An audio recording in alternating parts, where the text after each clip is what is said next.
Okay. प्रेम, तो आपके जो क्वेश्चंस थे, ये 4 क्वेश्चंस थे, राइट? आपके 1 2 3 4 और लास्ट के 4, 36 37 38 39।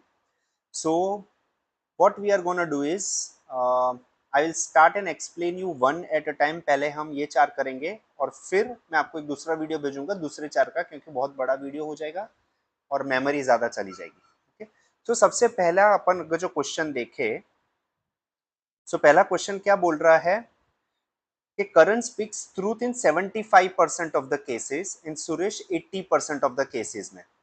सो प्रोबेबिलिटी निकालो कि दोनों की कॉन्ट्रेडिक्ट होने की प्रोबेबिलिटी क्या है। अब कॉन्ट्रेडिक्ट कोई बंदा कब होता है, जैसे अगर जो मैं सच बोलूं और आप झूठ बोल रहे हो तो हमारा कॉन्ट्रेडिक्शन होगा। वैसे ही आप सच बोल रहे हो और मैं झूठ बोलूंगा तो हमारा कॉन्ट्रेडिक्शन होगा। कॉन्ट्रेडिक्शन मतलब कोई पॉइंट के अगेंस्ट जा रहे हैं। तो हमें क्या करना है कि ऐसी प्रोबेबिलिटी निकालनी है जब दोनों कॉन्ट्रेडिक्ट कर रहे हैं। तो उसके दो पॉसिबिलिटीज हो सकती है। कब? जब करण सच बोल रहा है लेकिन सुरेश गलत बोल रहा है, और दूसरा होगा जब सुरेश सच बोल रहा है और करण झूठ बोल रहा है। तो अब इसके बारे में इधर बताया गया है हमें कि करण कब सच बोल रहा है। करण 75% ऑफ द केसेस में सच बोल रहा है, जबकि सुरेश 20% ऑफ द केसेस में झूठ बोल रहा है। वो कैसे पता चला?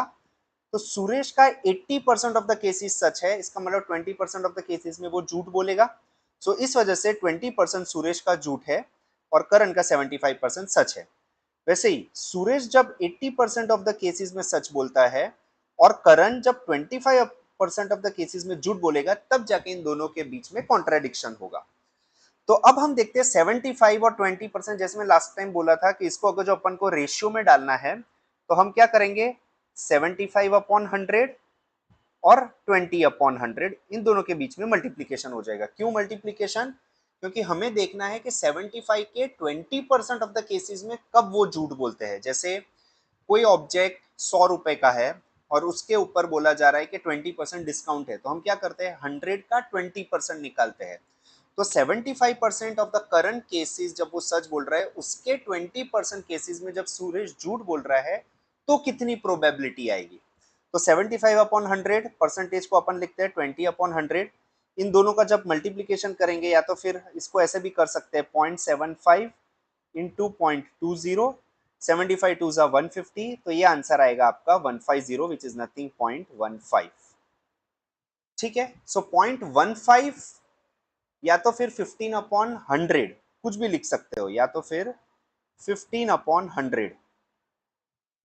इस टाइम पे करण सच बोल रहा है और सुरेश झूठ बोल रहा है, और इस टाइम पे इनकी कॉन्ट्रडिक्शन हो रही है। सेम चीज हम सुरेश और करण, जब सुरेश सच बोल रहा है और करण झूठ बोल रहा है, तो उसकी प्रोबेबिलिटी क्या आएगी, 80/100 into 25/100, which is nothing but 0.80 into 0.25।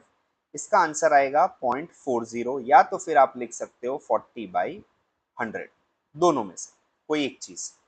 Okay, अब हमें निकालना है कि इन दोनों की टोटल प्रोबेबिलिटी क्या हो सकती है। सॉरी, 0.40 नहीं आएगा, इधर 0.20 आएगा।